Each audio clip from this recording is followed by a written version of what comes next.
Hello, welcome to today's Back to the City. I'm very excited today to be joined by Annie Enneking of Annie and the Bang Bang. Yes. We're going to be talking about both volumes of the double album Radio Baby, which is not only a double album, but also the third album to have been put out within a 2-year period by Yes. Annie and the Bang Bang. Yes. So, you've been very prolific. You are Very very prolific. Yes, yes. Once prolific, always prolific. One would you hope. are very prolific. Yes. So congratulations, first and foremost. Thank you. I love on the one sheet how much it emphasizes how collaborative Annie and the Bang Bang is, and that 80% of the songs on this double album were inspired by riffs that John Riedlinger brought to the table. Yeah. Something else that John has brought places is a portable record player. Yes. And the places that John has brought his portable record player are adventures, presumably some camping. Mike Kittle hates camping. Our drummer, Mike, hates camping, would never go camping. We go What on are the little adventures? tours together. Yes. So the way this all started was we would go on tours to Colorado. Mm-hmm. We'd stay in one place and play in Denver and Jamestown and Boulder and Fort Collins. Mm-hmm. So it allowed us to live in one place, eat together, rest when we needed to, eat when we wanted to, but then listen to records. So we would bring this record player with us. Mm-hmm. So we started that there, but it also allowed us to go hiking or to sit and write songs together. So work on new material. Slumber parties. Say again, please. Yeah, Slumber like slumber parties parties. Yeah, also we'd have these slumber parties, and so touring provides that for us. Also, there's another area in Trompeau, Wisconsin, where we go and are incredibly productive and comfortable and feel loved and love the place. So we go there and we just kind of hunker down and work on new material. And the records we ended up bringing to share with one another, we were sort of secretive about what the songs were we wanted to share because we didn't want to give away the surprise. But we found that most of the songs we were sharing were from like our childhood, so the 70s, So, Crosby, Stills, Nash and Young, Peter Frampton, Jimi Hendrix, et cetera, et cetera. And Pink Floyd, Patti Smith, Yeah, Led Patti Zeppelin, Smith. as some of the others that are referenced. Yeah, so we just found ourselves inspired by that era and really wanted to kind of dive into that, to focusing on, to giving ourselves a particular focus and to research those songs the way they made us feel. For me, it was like the way I felt when I was a child, so I really have a lot of my connections with music have to do with being in a green van traveling across the country with my mother, who only had 4 8-track tapes. Yeah, Radio Baby. This is, it makes me think of the title track, Radio Baby. That's I am totally a radio right. baby, Raised in in the back of a car. Yeah. And then I lean my hands against the window, draw pictures in the fog. Fog, I lean my head against the window, Yep. draw pictures in the fog. Yeah. And that's happening on the album cover, Yes. essentially. Yes. Which is by Jacob Stoltz. Yep. Could you reflect a little bit on your experiences in that car and the decision to draw attention to that moment with this album cover and with that lyric? Kari brought up recently that the song itself, Radio Baby, when we had completed that song, that felt like it was like the identifying factor of the album. Or like once that song was completed, we knew we had a direction to go into. It's the title track and also track 1 on Volume 1. Track 1 and Volume 1. And Radio Baby itself is in 3 parts. It's a triptych, right? Yeah. It starts in the adult realm, and then in the second half of it, we have an adult who's in a bar, and they get carried over in a mosh pit. I feel a little fucked up. It's great. I feel a little fucked up. It's great. I'm standing at the bar waiting to get laid, I have had that experience. I know. I'm sure. Sometimes feeling a little fucked up isn't great. Exactly. Sometimes it is. Sometimes it's great. And then we sort of end up, so the final part of that triptych is this girl in a car. And so for me, part of it comes from when I was a child, there were very complex things going on in my family and my life that included death and included moving and included secrets and mystery, and it was very frightening, some of it. Some of it was awesome, some of it was really scary. And so music was a salve and a sanctuary. And also we would listen to music that was coming out of the speakers of the car, which also talked about like super complex adult relationships. So I remember I loved music so much, and my children give me so much shit because I know every word to every song. Like a song will come on, and if I know it, I know all the words. And they're like, oh my God, shut up. I'm like, I can't. I have a song in my heart. Please come to my karaoke night. You sound like the ideal candidate. Yeah. So to me, the image of the child in the car is, let's see, how do I say this? That song itself, I think, is time travel, because the adult who's in the beginning of the song is the child in the car. And the child in the car is learning about, through songs or through life experience, that adult relationships are super complicated, and that she'll be an adult someday dealing with complicated relationships. And accidentally, there are many different references within the first song to other aspects of the album. Like in the beginning, the middle part of that song, there's a reference to the mosh pit. Yep. I'm in the mosh pit, being carried 500 feet, and I love putting in the image of like so many people care for my body. Yes. Because it was also at a point in time when like things were very violent, and we were understanding more about the violence that people inflict upon one another. So to me, it felt really soothing to be like, to think of a mosh pit and being carried over a mosh pit as people are taking care of you.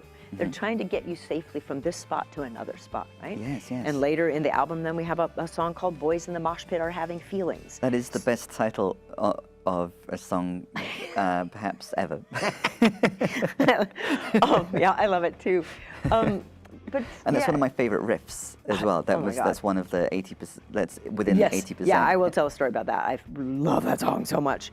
But yeah, so for me, the girl in the car is the girl who's singing at the top of the song, who is the girl who's singing about complicated relationships through the entire album. And it's like this world that she knew she would enter into. And I love the lyric, like, fuck up and then you die. Yes. I like to find things out on my own. Yes.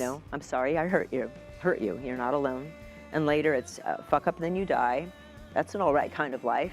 You go to parties, you meet people, spend too much time with some. Yes. Which is, I was about to quote that on the back. Simple and it's true. It's like, it's going to be. That's what the kid finds themselves discovering, learning things for themselves. They learn that through the music that's coming through the radio and just through the life they observe around them. Yep. Yeah. You know all the words to every song, and I know all the words to every song are words in the song as well. Yeah. It just struck me.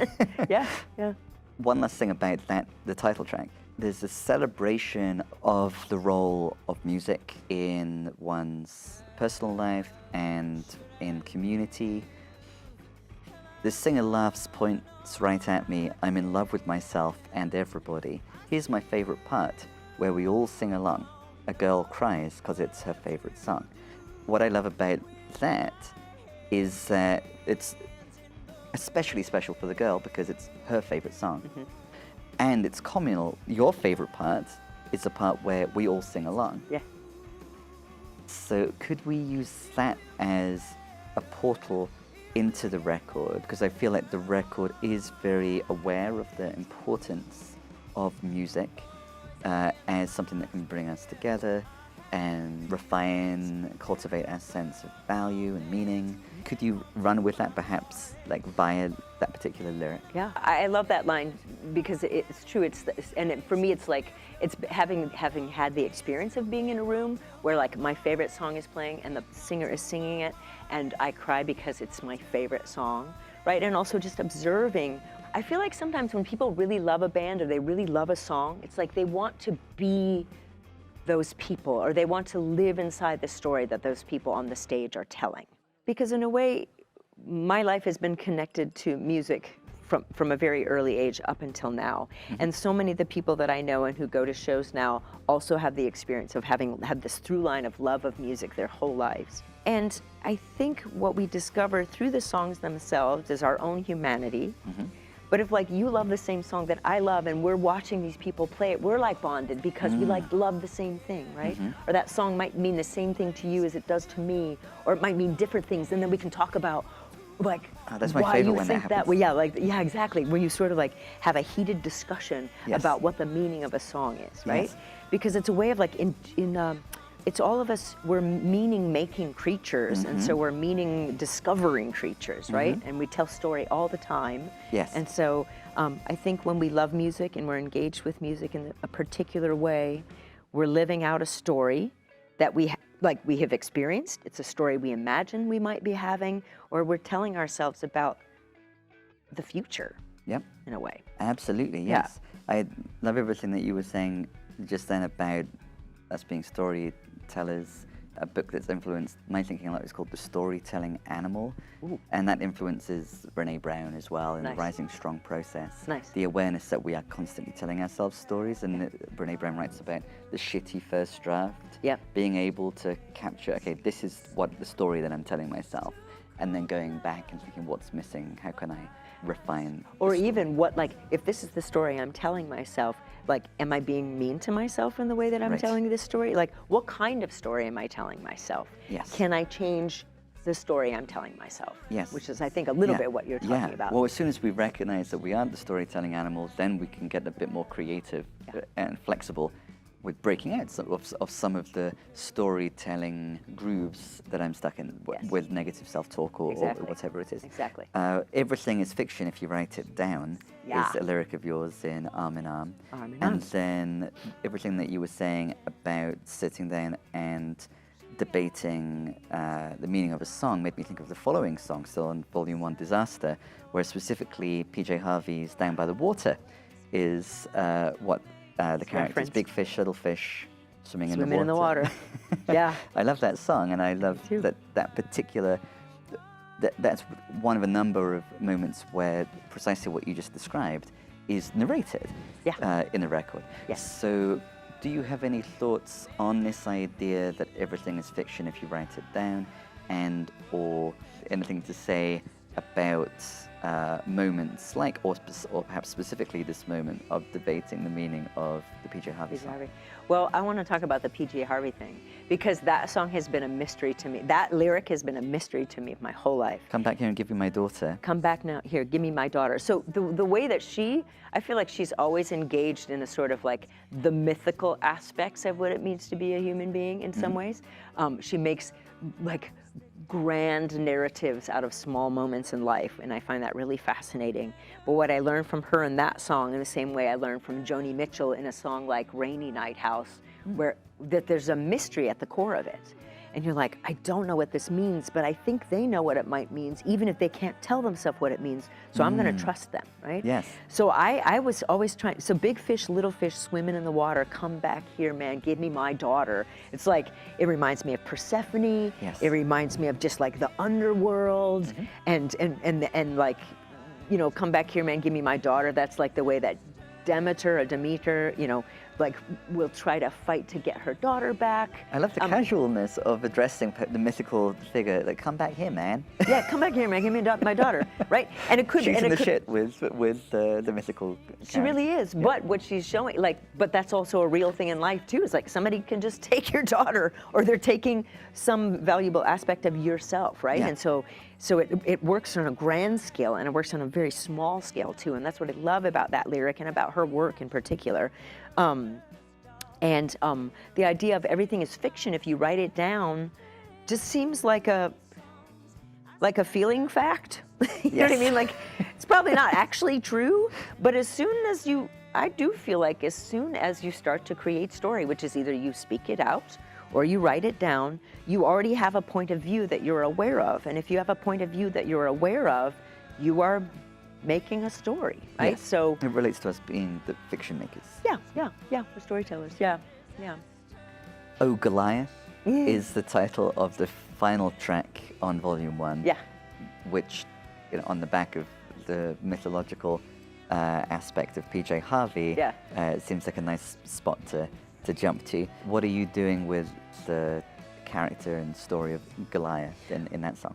Well, what I find really interesting is sometimes I'll write things and I don't know what they are until they're done. Yeah, And I'll be like, like Peter oh, Harvey or well, this someone. looks like David and Goliath. It's not quite, but it's kind of referring to it. Or once I understand that's the road I'm going down, then I can further go down that road, you know. And so this song seems to be about a protagonist and an antagonist who are, well, actually, I'm not gonna, that's so clinical. There's the singer of the song is navigating the complexities of this other person who wants to do her harm. And she, in some way, asserts her power by saying, like, I love how you're dragging me down. I'm strongest when I come from under, laughing but not having fun. You thought you won me over, but I won.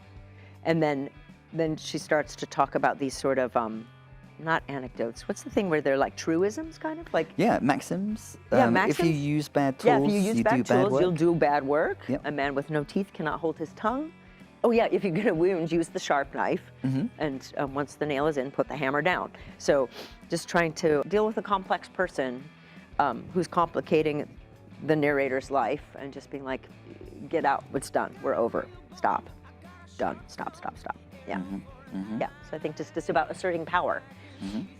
Yeah, and using small objects to do it. Like I have an arrow for an eye. Like I'm gonna shoot you with my eyes. You know what I mean? Yes, I do know what you mean, and I like the clarity and assertiveness that is caught. And celebrated. In that song. It's okay. It's all right. It's just fine. We're all done. We had fun.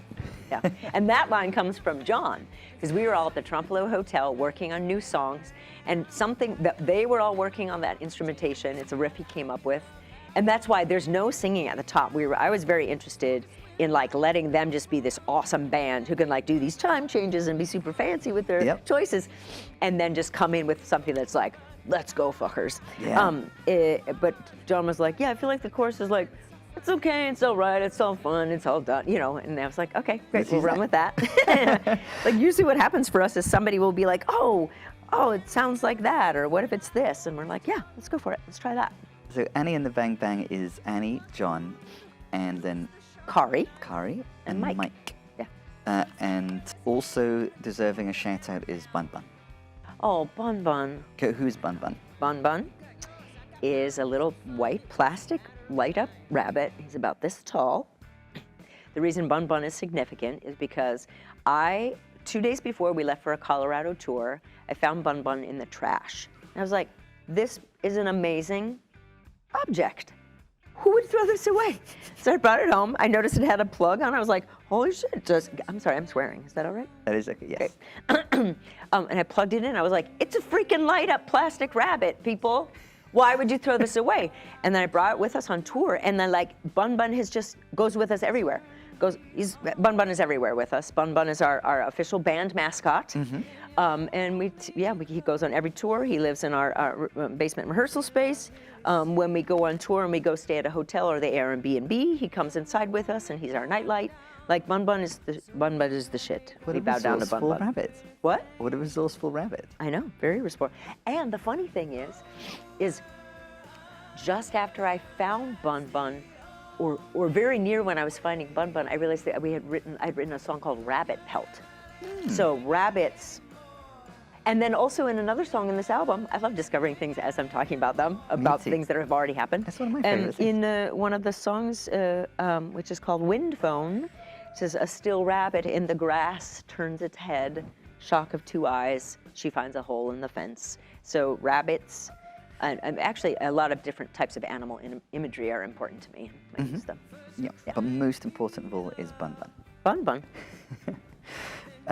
You were referring to lyrics that were something that John said. Yes. Who said, I was drunk all day, I woke up in a tent. Ta-da! I don't know if I'm allowed to say that. Okay. But yeah, so what happens too, Simon, is that sometimes we'll be hanging out, we'll be talking, we'll be sharing stories. And somebody says something, I'm like, and I get up and I leave and I go write it down in a notebook. I'm like, I'll be right back. And I write it down. So I've started over the years just collecting things that people have said. Like Kari said, oh, first you let me down, then you make me wait. She was teasing John about when they're carrying an amplifier up the stairs, and I was like, God, that's a great line. So I was like, write that down. And then, Mike said, I'm drunk. I was drunk all day. I woke up in a tent, and I was like, hell, if that ain't going in a song, Yes. And then, and then a lot of the stuff that we talk about, just ends up in the songs, because I love the band, and I end up kind of writing love songs to the band in a way, or just including, things they say. And of course, who said it, in a sense, matters less than the fact that somebody said it, and that was lovingly woven into the tapestry of Yes. double Because album. that song, My Fill, existed Another as a of my set favorites. of. The riff is so good, I think. Thank you so Yeah. much. Oh yeah, that's John Riff. Yeah. Right. So that song, but I had that song and had a whole other guitar part, and it never gelled for me exactly.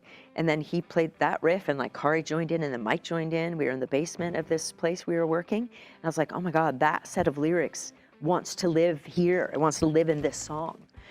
It's lovely to discover that, isn't great. it? And pair It's things great. up. And be Yeah. like, that's where that goes. Yeah, and then even the fact that that Mike said that line later, I was like, oh, this is actually oddly perfectly belongs to this other set of lyrics, because it's all about sort of being, how low can I go? You know what I mean? And I woke up in a tent. It's pretty low. You know what I mean? Yes, I do. And that's one of the songs on the album that I liken to another art form. Like it feels like an opera to me. That song feels like an opera. I hear what you mean, definitely. Yeah. Speaking of that, everyone in the band is a multidisciplined artist. Yes. And in your case, you are an actor, a dancer, a fight director for theatre. Yeah.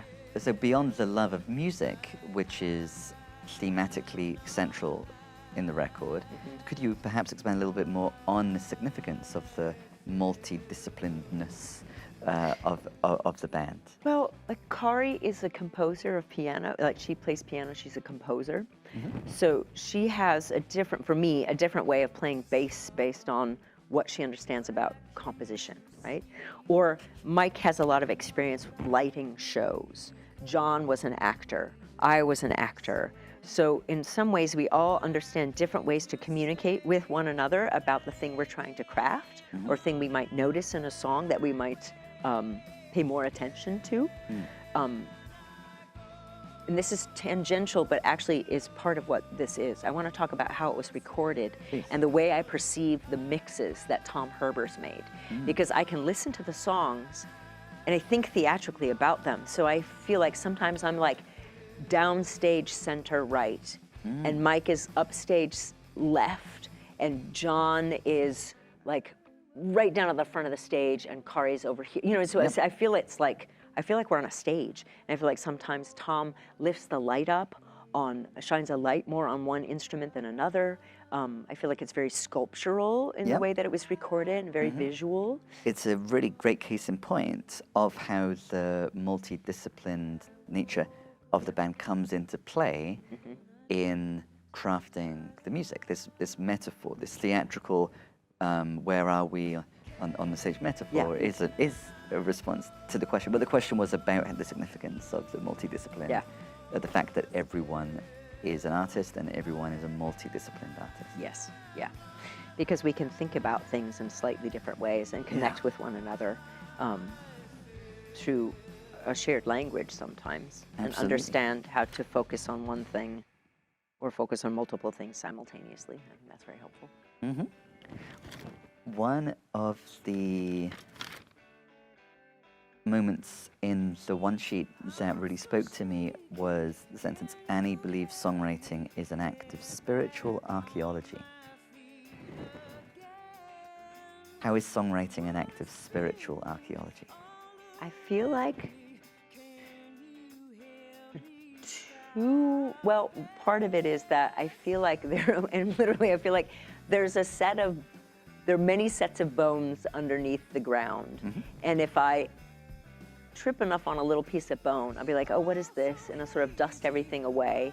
And the song will slowly start to come because I know which bone to lift out. And then I figure out later how to assemble the bones together to complete the song, right? So for me, it is a little bit of that. It's like sometimes they just kind of exist and you have to find them, is one way that I look at it. Another way, which is slightly different than the spiritual archaeology, but is assembling bits of information that come to me because I make myself present to a creative act. So if I'm listening to a riff that John or Kari has sent me, I'll go for a walk. And it has to get in my body. I have to feel the music in my body. And then I start to see pictures or maybe a a story will start to come because a line comes. Like in one of our other album, which is called Walkie Talkie, we did a song called Jukebox Revolution, and I was listening to that riff, and the first line that came to me was like, Jukebox Revolution. And I was like, I don't know what that means, but I do trust that if I stay engaged in this act, other things will start to come, because I'm looking for them. Like I like to look for, I like the hunting for a song. Yes, absolutely. Yeah. I love that. And again, so as you're constructing, hunting and crafting, your aim, it's also quoted on the one sheet, is to translate the human experience through the medium of rock and roll.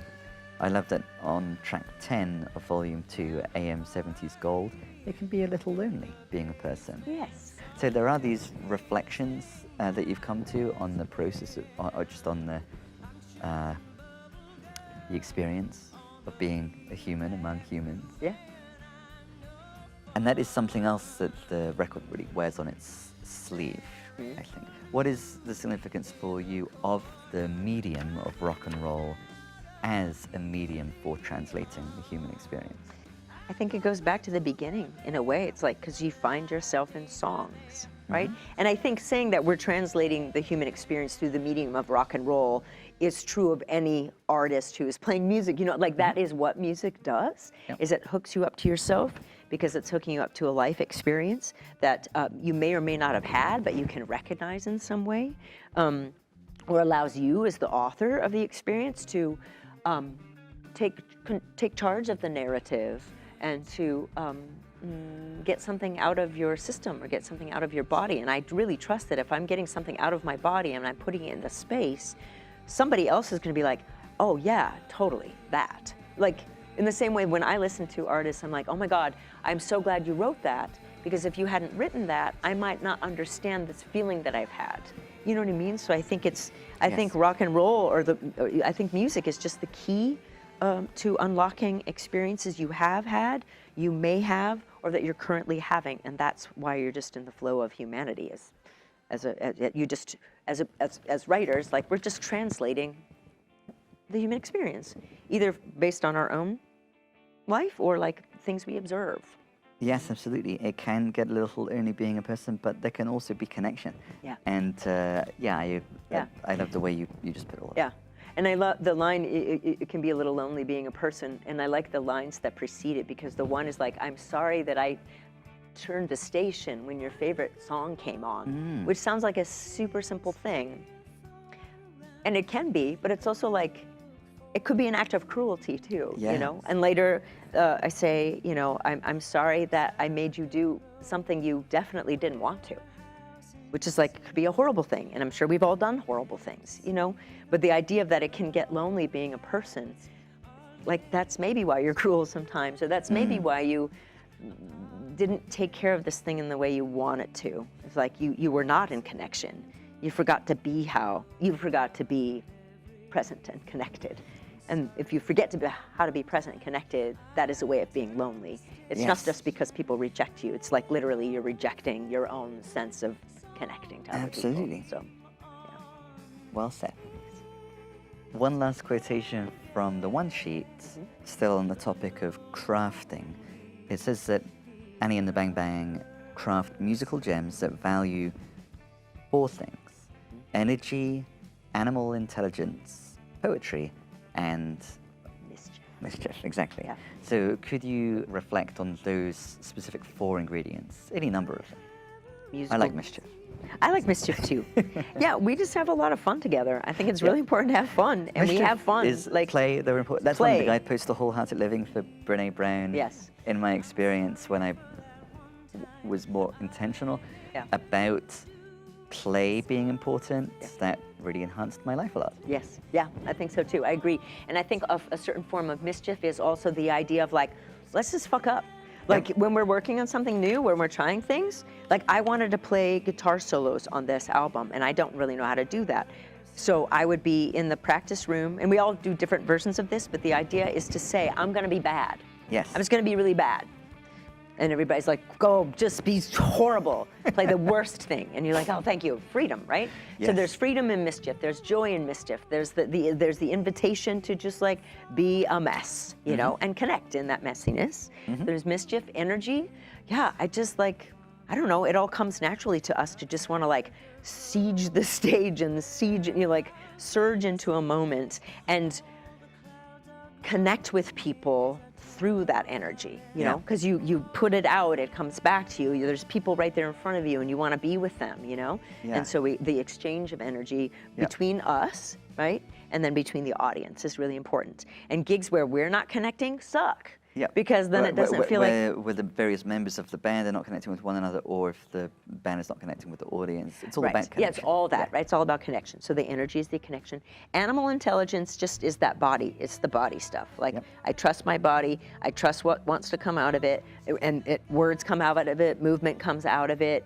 It's like feral. Yes. And it's and then that's also where the poetry comes from too. It's like you just like dig in the dirt. You like grab a bone by your teeth and just shake it around, and beautiful things can come out of that. And for me, poetry is like images, melody, connection. Yeah, absolutely. Like in your anecdote just now about the jukebox song Jukebox falling Revolution. into place when you're walking. Yeah. Yeah. Yeah, I write a lot of songs when I walk. Walking is really important to me. Yeah, and I like that in your answer about the 4 ingredients, you recognize that there is a mischief energy. It made me think of the book Big Magic by Elizabeth Gilbert, where she writes about martyr energy and trickster energy. Oh, yeah. And advocates feeling more, as an artist, feeling more into the playfulness of the trickster. Yeah. Not taking oneself too seriously. And then actually that will lead to paradoxically, to more meaningful art. Yes. If one can not take oneself too seriously. Absolutely. I absolutely agree with that.